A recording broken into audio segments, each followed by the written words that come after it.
নাও, ধরো। উফ, এ কই রে তোরা? হ্যাঁ, আরে আয় আয় আয়। এই এত, কি আশ্চর্য! এত টাকা কোথায় পেলে গো? মাসের শেষ এখন, কোথায় পেলে বলো না, বলো বলো। আহ, তুমি থামো তো গিন্নি, বড় বেশি কথা বলো। আর এই নাও, এই নাও 1 পয়সা। মন্ত্রী মশাই, 1 পয়সায় কি হয়? আপনি আমাদের দোকানেও এমন করলেন, মোহর দিতে চাইলেনই না, আবার এখানেও আমার পয়সা কম দিতে চাইছেন। ও, তোর বড্ড কথা হয়েছে তো। হ্যাঁ, জানিস তুই কার সঙ্গে দর কষাকষি করছিস? তোর এত সাহস! মন্ত্রী মশাই যা দিচ্ছেন মন খুশি করে নিয়ে চল এখান থেকে। কিন্তু হ্যাঁ, সেটা মনে থাকে জানো।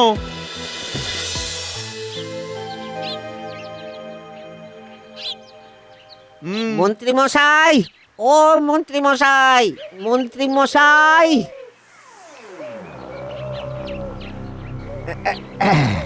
এই যে মন্ত্রী মশাই, এই আপনার সরভাজা, রসগোল্লা, পান্তুয়া, কালাকাঁদ আর মোহনভোগ সব মিলিয়ে হলো 5 মোহর, আর আমার মুটের 2 পয়সা দিয়ে দেন মন্ত্রী মশাই। কি? হ্যাঁ, মোহর কি গাছে ফলে রে ভোলা? হ্যাঁ, আল্লাহ দে আটখানা একেবারে। তোর দোকান থেকে মিষ্টি আনিয়েছি, এই যথেষ্ট।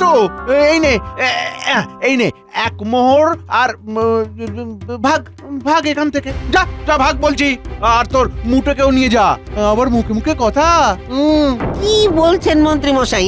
5 হাঁড়ি মিষ্টির দাম 1 মোহর? ভোলা, তোরা তো সাহস কোথা থেকে হচ্ছে বেশ বুঝতে পারছি, বুঝলি? শোন, ওই গোপাল তোকে বেশি দিন বাঁচাতে পারবে না, আমার কাছে কিন্তু তোকে আসতেই হবে রে ভোলা। মহারাজকে বলে তোর মিষ্টির করের বোঝাটা আর একটু বাড়িয়ে দেবো নাকি রে? হ্যাঁ, আর একটু। আমি মহারাজের কাছে যাব। হ্যাঁ, তোর মহারাজ আমার কি করবে রে ভোলা? হ্যাঁ, না, আমি দিব্য দৃষ্টিতে দেখতে পাচ্ছি তোর দোকানের ঝাঁপ চিরতরে বন্ধ করার সময় হয়েছে। এই নিয়ে ভালো মানুষের ছেলের মতো মুখ করে চলে যা।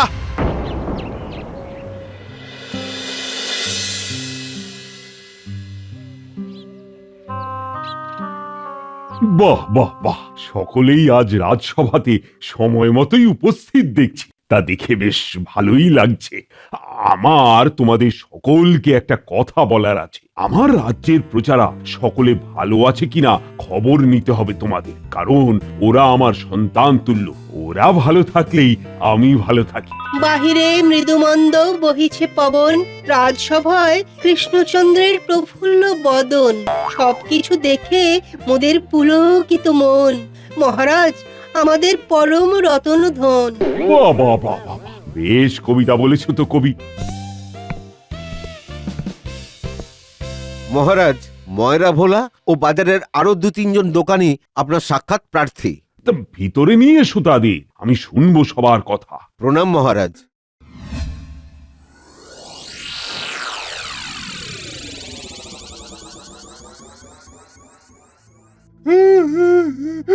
প্রণাম মহারাজ, প্রণাম।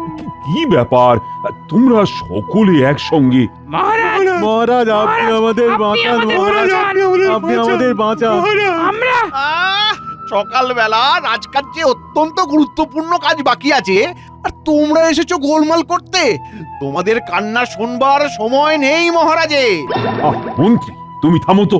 বলো বলো, তোমরা নির্ভয় বলো তো, কি হয়েছে তোমাদের? তবে একে একে বলো সকলে। মহারাজ, ওই মন্ত্রী মশাই আমাদের সমস্যার কারণ। ওনার অত্যাচারে আমাদের বাঁচা মুশকিল হয়ে দাঁড়িয়েছে মহারাজ। ওনার বাড়িতে আমি 5 হাঁড়ি মিষ্টি দিয়ে এসেছিলাম, যার দাম 5 মোহর, কিন্তু মন্ত্রী মশাই তার দাম দিয়েছেন মাত্র 1 মোহর। সঠিক দাম চেয়েছি বলে আমার ওই মিষ্টির করের বোঝাটা আরো বাড়িয়ে দেবেন বলে হুমকি দিয়েছেন। মহারাজ, এই অসত্য ভাষণ। আমি বলেছিলাম আমি বাকিটা কালকে দিয়ে দেব। কেন মহারাজের সামনে মিথ্যা ভাষণ করছো ভোলা? মিথ্যে কথা মহারাজ। মন্ত্রী মশাই মিথ্যে কথা বলছে। আমরা গরিব মানুষ, অত্যাচারের মাত্রা এমন ধারা বাড়িয়ে দিয়ে আমরা কোথায় যাই মহারাজ? মহারাজ, আমার দোকান থেকেও জিনিসপত্র নিয়ে মন্ত্রী মশাই বাকি রেখেছেন। অনেক দিন ধরে বারবার বলেও কোনো ফল পাই না মহারাজ। এসব এসব কি শুনছি মন্ত্রী? এদের কথা একদম বিশ্বাস করবেন না মহারাজ, এরকম কোনো ঘটনাই ঘটেনি। আচ্ছা এই শোনো শোনো, আমি তো তোমাদের প্রত্যেককেই যার যা পাওনা দিয়ে দিয়েছি, তাও যদি কারো কিছু বাকি থাকে তা আমি নিশ্চয়ই দিয়ে দেব। মন্ত্রী মশাই, এ কেমন কথা? আপনি খেটে খাওয়া লোকেদের সঙ্গে প্রতারণা করছেন? না না, এটা ঠিক নয়। গোপাল, ছোট মুখে অনেক বড় বড় কথা বলেছো। দেখুন মহারাজ, গোপাল আপনার সামনেই আমাকে অপমান করছে। থামো মন্ত্রী থামো, আমি তোমার থেকে এমন ব্যবহার আশা করিনি। তুমি জানো না প্রজাদের সমস্যা তৈরি করলে তার শাস্তি কি? মহারাজ, মন্ত্রী, সবার আগে প্রজাদের পাওনা গন্ডা কড়ায় গন্ডায় শোধ করে দেবে, এ আমার আদেশ। আর শোনো তোমরা, মন্ত্রী সবার সব পাওনা ঠিক মতো মিটিয়ে দেবে। হ্যাঁ, এখন এসো তোমরা, এসো।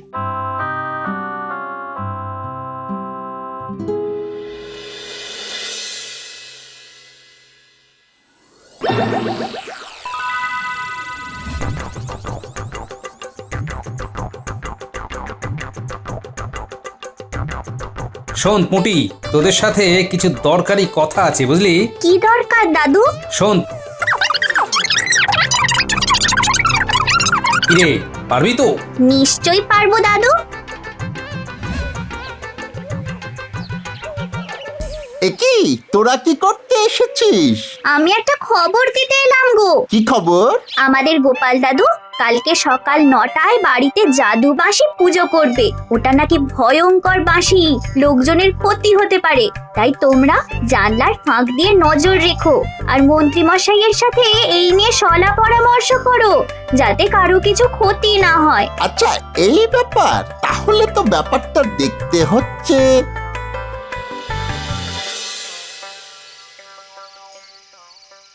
প্রণাম মহারাজ, গোপাল আপনার সাক্ষাৎ প্রার্থী। ভিতরে পাঠিয়ে দাও।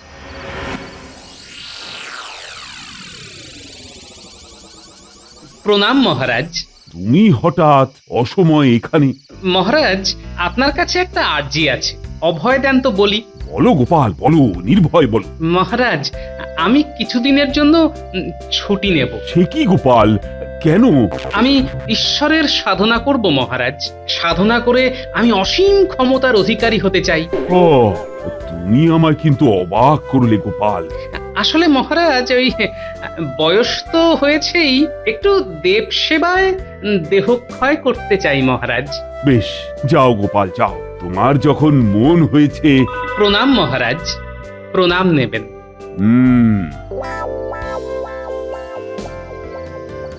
ব্যাপারটা রাজসভায় সকলকে বলতে হবে। গোপালের মধ্যে একটা পরিবর্তন এসেছে। এক পক্ষে সেটা অবশ্য ভালোই। ব্যাপারটা সময়ের হাতে ছেড়ে দেওয়াই ভালো।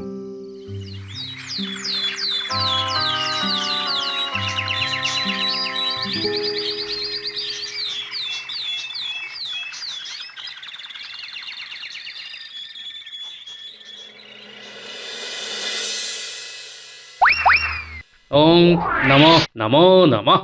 ওটা কোথায় রাখলাম, ওই বাঁশিটা? এই তো পেয়েছি।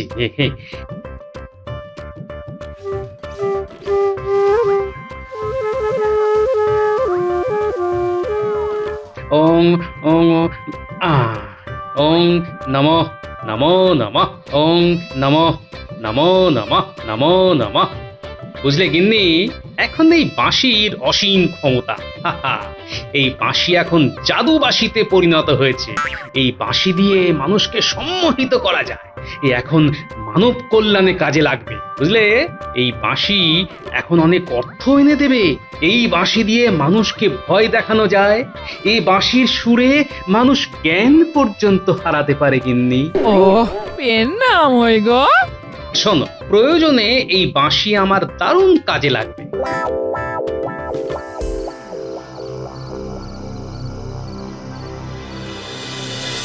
ওই বাঁশির ক্ষমতা তোরা নিজের চোখে দেখেছিস? না তা দেখিনি, গোপাল দাদা কিন্তু পুজো শেষে এমন কথাগুলোই বলছিল, সেটা কিন্তু আমরা নিজের কানে শুনেছি। হ্যাঁ মন্ত্রী মশাই, বটা ঠিকই বলেছে। যা বলছিস তার যদি এক বর্ণ মিথ্যে প্রমাণিত হয় তাহলে আপনি নিজের চোখেই দেখবেন, চলুন। গোপাল দাদা এখন সারাক্ষণ এই বাঁশি নিয়েই ঘোরে। ঠিক আছে, তোরা এখন যা। আগে আমাকে নিজের চোখে দেখতে হবে। কাল সকালে চল বাজার অভিযানে যাব আমরা, কিন্তু খবরদার গোপাল যেন বুঝতে না পারে।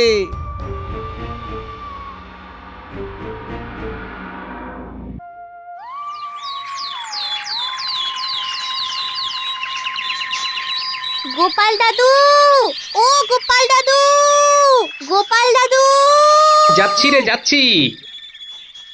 গোপাল দাদু বলো কেন ডেকেছিলে? বলছি বাবা বলছি, আরেকটা কাজ বাকি রয়ে গেছে, শোন। ঠিক আছে দাদু, সব বুঝতে পেরেছি। সব গুছিয়ে করতে পারবি তো? হ্যাঁ গোপাল দাদু, আমরা সব বুঝতে পেরেছি, তুমি কিচ্ছু চিন্তা করো না। বলো মন্ত্রী বলো, আমাকে উত্তর দাও।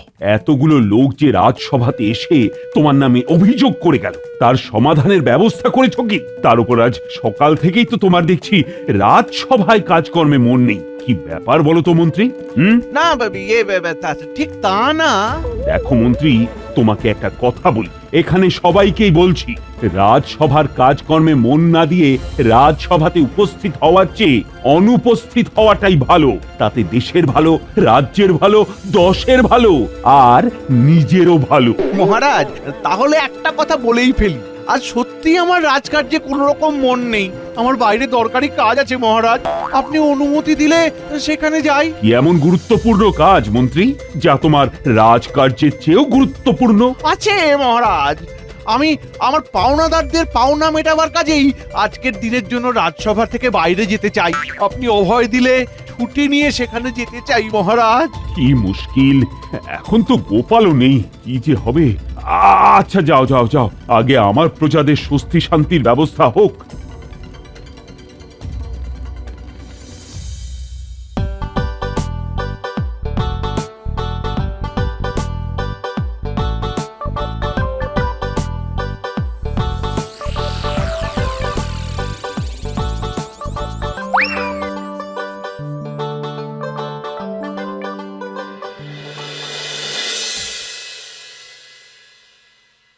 আরে মন্ত্রী মশাই এখানে কি করছেন?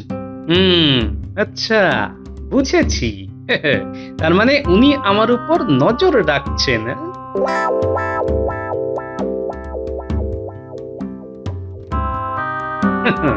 আমার পিছু নিয়েছেন, খেলা জমেছে তাহলে। আমার নামও গোপাল, আমিও তোমায় খেলা দেখিয়ে দেব বাছাধন।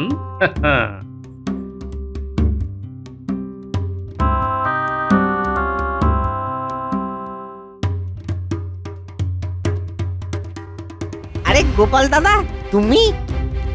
হ্যাঁ আমি যেমন যেমন বলেছিলাম, পেল্লায় মন্ডার 10টা হাঁড়ি আমার বাড়িতে পাঠিয়ে দিবি, বুঝলি? তাই হবে গোপাল দাদা, তাই হবে, কিন্তু তার দামটাও তো অনেক, মোট 10 মোহর, সেটা তো দিয়ে যাও। কি তুই আমার কাছে দাম চাইছিস? আমার কাছে? তোর বড্ড বাড় বেড়েছে না?